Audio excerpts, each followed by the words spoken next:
Hey everyone. So today's lecture, we'll be looking at the home front during World War II. This is what was happening in the United States while the military was overseas fighting. In a lot of ways, this is where the war is won. Um, America unleashes its economic potential and fights a total war, uses everything in its power to fight Japan and Germany. So when I talk about the home front, this is the idea that everything that a nation does behind the front line to help win on the battlefield. So this is the propaganda. This is the way the government fights at home. This is the way that people's minds are changed. This is how the economy is used. This is how everything is mobilized for a war effort. And this is the key to victory in World War II. The US supplied the world with material and weaponry to beat the Axis powers. So World War II really is a total war. That is, the United States is using its total effort to fight the war. And so what happens in the home front while the military is fighting is that life changes. Everyday life changes. There is a lot of preparation for war. There is in and outs of everyday life are changing as a result of the war fighting. So you see a picture here of schoolgirls wearing gas masks in a training effort in California. The idea is that if there was a gas attack, they would know what to do in the country. There were gas shortages in the country. You can see a gas line here. But the idea is that they're using fuel, petroleum to fight the war. Your airplanes, tanks, ships, everything uses it. So there wasn't enough gas for citizens in the country, so people had to ration gas during the war. One way the government tried to help the gas shortage was by enforcing lower speed limits. So the idea is you use up less gas at a lower speed. So the government put in speed limits like that, like 35. It says victory speed. Then you see the propaganda here. It says the Tokyo kids say driving like sap, helping the Jap. Thank you. Don't drive fast. Conserve the gas. There were nylon shortages. Nylon was used in parachutes that the troops needed overseas. So women cannot get pantyhose. So what you see here is hand-drawn stockings. This lady is drawing a line in the back so it looks like she's wearing stockings. So the idea is they're going to sacrifice what they'd be wearing because these materials are needed for war. People would have to practice blackouts, that is, darkening their windows, painting their cars a darker color, in the idea that there could be an aerial attack from the Japanese or Germans. There was never any real threat of this, but the idea was that people were being prepared for this just in case it happened. The country's at war, so they are preparing their houses and their vehicles in case there's attacks. So during the war, to support the war effort, the United States launches a massive program of propaganda. So you can see that here with cartoons that went to war. So you have depictions of Daffy Duck hitting Hitler, and then you have Mickey Mouse riding a bomb, shooting a machine gun. So cartoons are at war. The entire country's at war. Even kids' entertainment is about the war. So let's look at what happens to the economy.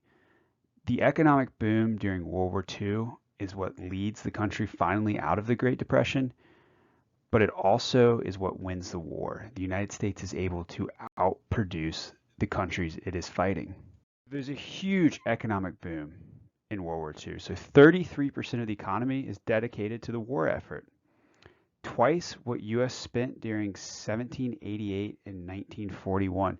So twice the amount of any other war from its entire existence. So what they're spending on the economy, what they're trying to produce during this is massive. And the US outproduced the rest of the world combined. The government creates the War Production Board to oversee this economic boom, to oversee how the economy is going to be used in the war effort. And what this does is it creates a massive output as the United States uses all these economic tools towards the war effort. And what you see is the production here is kind of staggering. 40 billion bullets are created during the war, 300,000 aircraft, 76,000 ships, and 86,000 tanks. So the United States is producing massive amounts of material for war. And what this allows them to do is send this stuff overseas and constantly fight the enemy, just overwhelm the enemy. And there is a conversion of private companies to defense. There's a defense conversion. Private companies retooled and worked for the Department of Defense. So you see that with Chrysler, which is a car maker, made tanks, trucks, and over 3 billion rounds of ammunition. So what's happening? These companies that are making other things are now turning to the war effort. They have the factories, they have the capability, so they're really cranking it up and working for the government, working for the Department of Defense. The United States also uses a massive propaganda campaign against waste, against ideas of not using everything in the factories. And this is run by the National War Labor Board. So you can see these depictions here, these propaganda campaigns that are frankly racist today, but they show the Tokyo Kid saying that if you're wasting things in the factories, that you're simply helping the enemy. So the idea is that everything is going to be used. Our economy is in full tilt for the war effort. The government also implemented campaigns and initiatives to ration goods for soldiers. So things like coffee, cigarettes, wheat, flour, things that the public used. The government wants to conserve materials for the war effort. So you see these advertisements, you see a war ration book. There's a way that you would get certain goods that were being rationed. But the idea is that the public is having to sacrifice, having to use less to support the war effort. So in order to finance the war, the United States spends a massive amount of money. The United States spends $330 billion in 1940s money, 10 times the cost of World War I, and that equals out to about 4.1 trillion in today's money. So in order to do this, they raised taxes and issued war bonds. War bonds are a way you can buy a war bond, and then the government will pay you back in 10 years with interest. So this is a way of funding the war, but the United States is raising money, and it's also spending a massive amount of money to support the war effort. So one thing that changes too with the war effort in the home front is the role of women and the role of African Americans. So there's definitely a changing role of women in the home front and in the war effort. As the men are enlisted or drafted, going overseas to fight, women have to fill in the void to fuel the economy. So 6 million women joined the workforce. They made up 37% of the laborers during the war. 25% of married women worked outside the home. This is very different than the traditional values that existed in the society. So women are going out and working as a part of the war effort.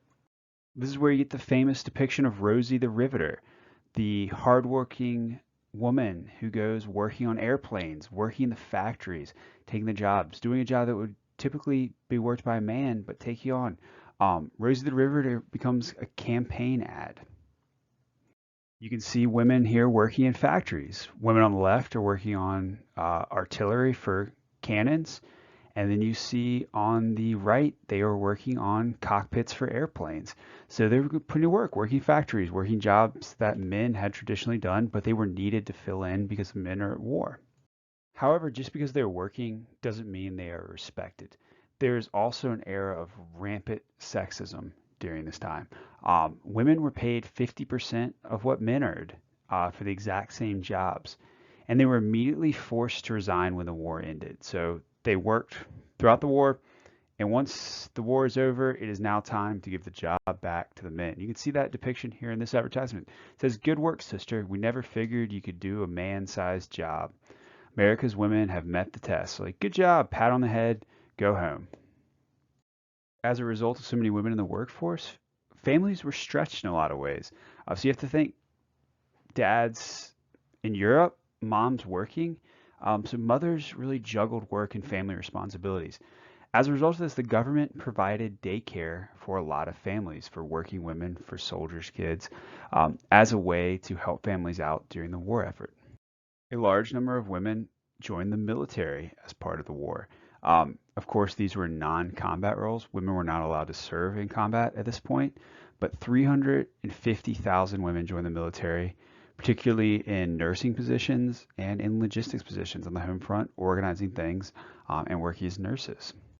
You can see that depiction here in the U.S. Cadet Nurse Corps, depiction of women signing up, offering them a lifetime education free if you qualify. So they're trying to bring in women to help out the war.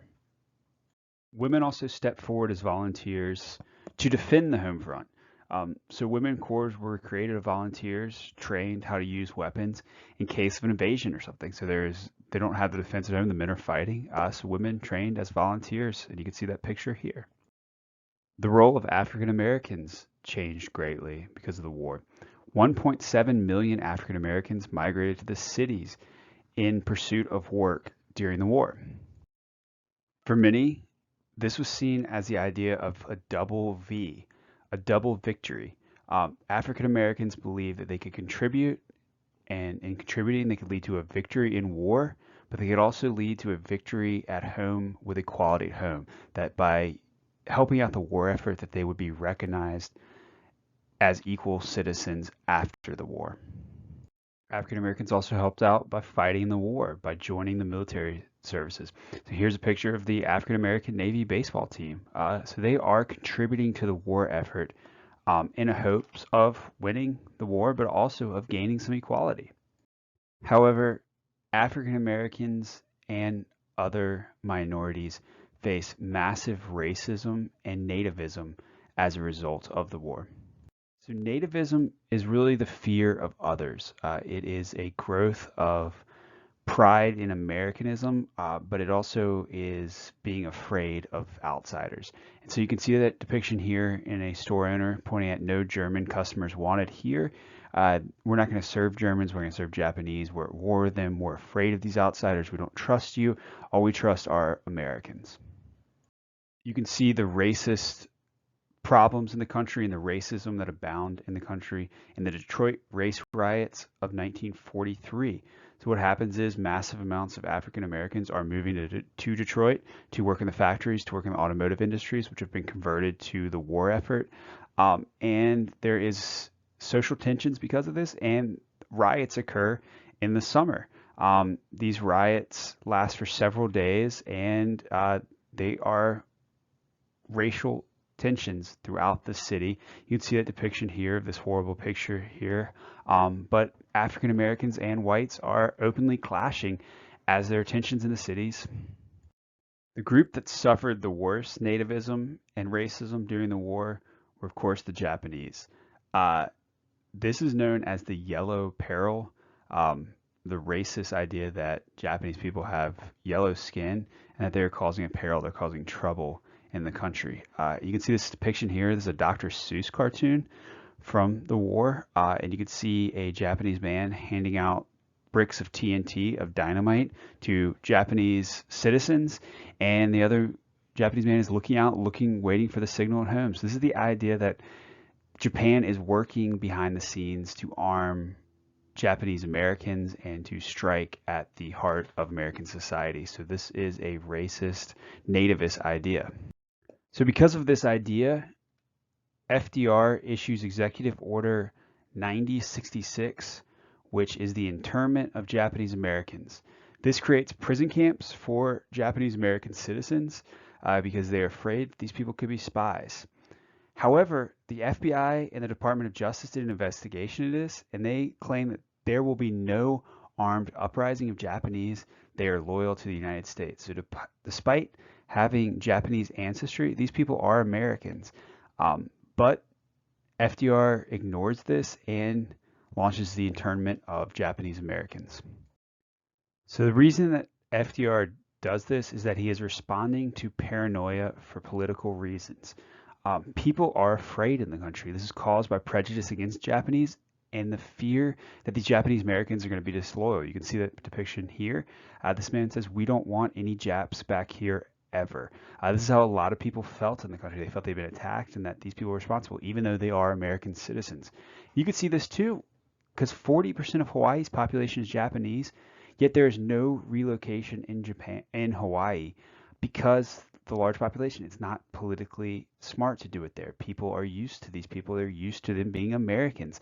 However, in mainland America, they're not. They want something done, so FDR responds with the internment of Japanese Americans. So this causes 100,000 people to be relocated to internment camps, 70,000 of which were U.S. citizens. You can see the depiction here of Japanese Americans, U.S. citizens with tags around their neck being relocated to camps. But we have to remember, America is a nation of immigrants. People from all over the world immigrated to the United States, bought into the American dream, and are part of the American fabric. So these are typical Americans. You can see these Japanese American boys reading comic books, look like any other American boy, but they are seen as outsiders now. So the legality of internment was taken all the way to the Supreme Court in the case of Karamatsu versus the United States. Fred Karamatsu was a citizen in California. He refused to obey the order to relocate to an internment camp, and the case went all the way to the Supreme Court, with the Supreme Court ruling against Karamatsu, saying that it is constitutional during the war under the War Powers Act to intern Japanese Americans. One of the more ironic points of this is that Japanese American men volunteered in mass to support the war effort and to fight for their country, the United States. They are referred to as the Nisei, and many of them signed up to serve for their country. So you can see the irony in this, that their fellow Japanese Americans are being interned, but at the same time they are signing up to fight for their country. They are citizens of the United States. So the sad reality of all this, that in fighting the war and giving into political pressure into nativism, rights of Japanese American citizens were violated. And this was actually not officially recognized, and there was no apology until the Civil Rights Act of 1988, so over 40 years later, until the government apologized for this treatment of citizens. So as with the Nisei, minorities in the United States served on the battlefield fighting the war. As mentioned before, women served in supporting roles in the military. They joined the Coast Guard, the Air Force, the Navy. They were referred to in these services as WACs, waves, and spars. But the idea is that women are serving in the military as part of the war effort. African Americans enlisted to fight in the military. 2.5 million African Americans enlisted in the military. You can see a picture here of Jackie Robinson signing up to serve in the Army. They served in segregated units. The Army and the rest of the military was racially segregated at this point, and they were forced into support roles. That is, they were not allowed to serve in combat. However, there were some circumstances where African Americans did get to serve in combat, and one of the most famous ones is that of the Tuskegee Airmen. This was an African American pilot unit in the U.S. Army Air Corps that served with distinction fighting in Europe. So these men fought bravely, fought diligently, and served the Army as part of the Tuskegee Airmen. The Nisei, who I mentioned earlier, were the Japanese Americans who signed up to fight with the Americans, and these regiments earned the most decorations in World War II. So they, per capita per unit, they had the highest decorations of any other regiments. You can see a depiction here of a regiment, and again, the Nisei earned the most decorations in World War II. So you have to think about, while Japanese Americans are being interned in prison camps in the United States, they are earning the most decorations fighting for their country overseas. Native Americans, in particular the Navajo, served in a very unique role within the military. The Navajo were used as radio men. They were referred to as wind talkers, and what they would do is speak their native Navajo language and use that as code. The Japanese and the Germans did not break this code during the war. They couldn't figure out what the language was they were speaking. They could not figure out, but these were native speakers communicating, passing back and forth military information. And this is very important because, again, the enemy could not break this code. Mexican Americans, American citizens of Mexican descent, were actually allowed to serve in desegregated units. They were allowed to serve next to white Americans in the war. So this was seen as a step forward towards racial equality in the military. So let's take a quick look at the different sides of the home front. In particular, let's look at the propaganda that the United States used to support the war effort and to keep the citizens engaged in fighting the Japanese and the Germans. You can see here a depiction of a Japanese person listening into a conversation through keel. So the idea here is to create fear and to keep the people behind you in the war effort. So the United States raised a military force. The United States drafted men, forced men into military. This was under the Selective Service Act, which of course been passed in World War One, and they also used a massive amount of propaganda, like you see with Uncle Sam here in this famous poster of "I want you" for the U.S. Army. Enlist, come join the Army. If not, you might be drafted. The government also needed public support for the war. So the government maintained support for the war through ad campaigns and censorship. You can see this ad campaign here. The world cannot exist half slave and half free. So the depiction of a German or a Japanese fascist and people living in fear. So the idea of fight for freedom. A big aspect of this, and you've probably noticed through a lot of these advertisements that are in this lecture, are dehumanizing the enemy. Exaggerating their racist stereotypes, exaggerating stereotypes of them, making them seem different from you. So you see this here in the depiction here of a racist depiction of a Japanese person, Japanese man carrying away a naked white woman. So this is the enemy. They're coming to take you away. They're coming to get your women. The idea is they are less than human. In this advertisement here, you see a hand with a swastika running a knife through a holy Bible, and the tag, "This is the enemy." So this is the idea, this is an evil, ungodly foe. They're an enemy of Christianity. They're an enemy of our typical values. They're trying to destroy your way of life. One of the depictions that's been out throughout this lecture is the evil Tokyo Kid here. Um, These are displaying Japanese as both morons and as monsters. So you can see the eyes, the giant teeth, these really racist depictions, cartoonish depictions, but also see them with a bloody knife. They're coming to get you. And it says, "Oh, so happy for honorable scrap, busting of tools, help winning for Jap." So the idea here is that if you aren't using all your materials, if you break tools, if you don't fix stuff, this is helping the war effort. So this is a depiction of propaganda. There was also media support behind the war and the war effort. So you see this here in a Superman cartoon. So Superman is fighting Hitler in this cartoon. So this is being portrayed throughout society. Hollywood goes to war. So again, cartoons, movies, different things are being used to as propaganda, used to support the war effort. So here you have Donald Duck as a Nazi reading Mein Kampf, Hitler's book, and doing stupid things, acting like an idiot. So the idea is dehumanizing the enemy, but also making fun of them, but supporting the war effort at the same time. The government also used censorship and propaganda to try to stop people from talking, stop people from doing things that might somehow help against the war effort. And so you see that in this depiction here of, you see a sad looking Cocker Spaniel leaning on a Navy uniform with the gold star in the background. And the idea here is that this is a soldier who died, and that this dog is sad because somebody talked. Someone said something about a mission, said something, and it got back to so-and-so, who knows. But the idea here is that the United States is trying to keep people quiet and to censor what people are saying about the war. So shut up, stick with the war effort, and the United States will win.